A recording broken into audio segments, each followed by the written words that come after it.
Eto na mga kabasketball, Renz Abando balak na palang palitan ng kanyang kupunan sa KBL ng isang mas malaking Pinoy player. At Kai Sotto, bit-bit din pala itong bansang Japan sa kanyang NBA dream. At bakit ba natin nasasabi na napakaswerte nitong ating pambatong si Kai Sotto. Pero bago yan, huwag kalimutan mag-like at mag-subscribe bilang pagsuporta. Kanina nga mga kabasketball, dito sa naging post ni Baek PD 1983, yung isa sa pinaka-legit source natin dyan sa KBL, na etong ating pambatong si Renz Abando ay hindi na i-renew or plano lang hindi i-renew netong kanyang kupunan dyan nga sa KBL. Ayon yan dito sa kanilang club manager, no? Kasi kahit na nga raw masaya itong ating pambatong si Renz Abando sa kanilang kupunan, maliit daw siya.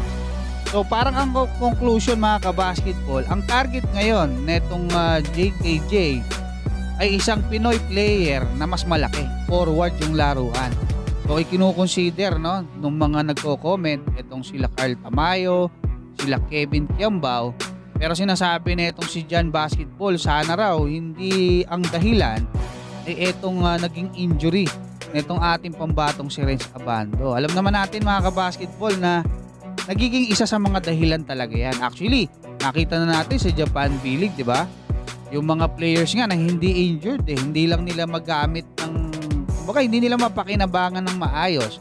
It's either meron silang mga player na mas nagpe-perform doon sa pwesto na yon, o hindi nabibigyan ng sapat na atensyon or playing time, gaya nila Justin Baltasar, nila Carl Tamayo, di ba? Sila Kobe Paras.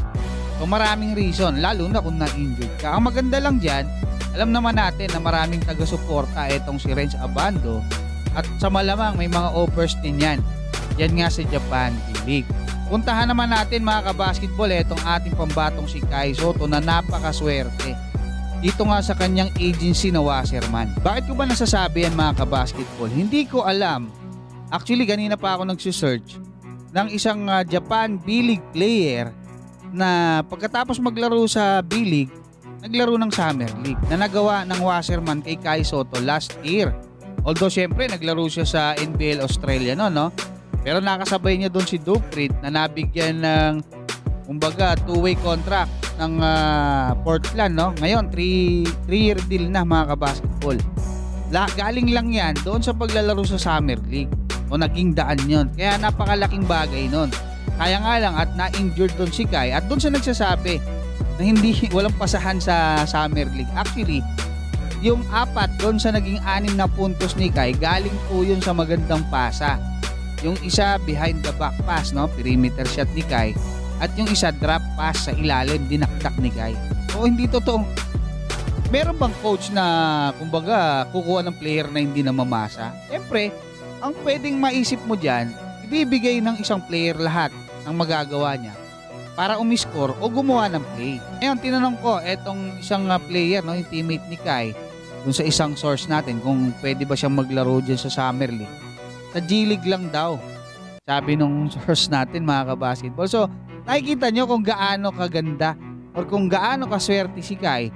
Sa NBL mga kabasketball, ito, hindi bababa sa 10 yung maipapadala nila dito nga sa darating na NBA Summer League.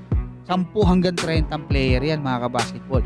Pero sa Japan B-League, hindi ko alam kung merong makakasabay si Kai. Actually, tinignan ko, no, sila Rui Hachimura, yung mga players, yung mga NBA players ng Japan, kung saan sila naglaro, kung sa B-League pa, hindi. Sa Gonzaga, itong si Rui. Yuta Watanabe, doon din sa Amerika, no, George Washington, undrafted siya, nag-Summer League, kaya lang nakakuha ng kontrata. Ngayon, itong si Uday Baba, hindi ko nakita kung nag-Summer League siya, pero doon siya sa G-League.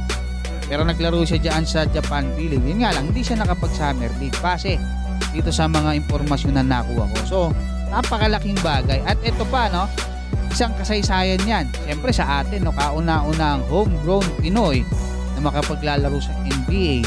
Sa Japan naman mga kabasketball, kauna-unahang Japan B-League player na kakagaling lang sa kanila.